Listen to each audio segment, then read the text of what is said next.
Hi, it's me again with CorelDraw Tips and Tricks. Somebody sent me this design, pretty cool design, and I've already shown them how to do it, but I thought I'd make a video.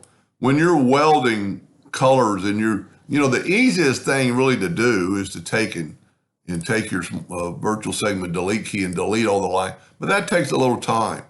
So what we can do, and I've got this all grouped together so I can move it out of the way. Let's just go ahead and I'm using red this time, and we're going to make the design like in red. And if we move this out of the way by nudging it, I don't know if you can see it on your monitor, but there's little bitty white lines right there. Might have been better if I went with, let's make it blue. I don't know if you can see the line any better now. Well, I can't. I don't know if you can see that on your monitor, but there's a thin white line, and that's from the hairline. So what you can do, and just kind of prove that it works, we're going to make a duplicate of this and nudge it out of the way. And on this one, we're going to left click, right click. And this one, we're going to weld.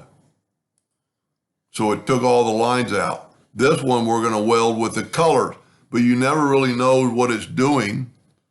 So we've welded it, and let's zoom in here. Now there's no white line there.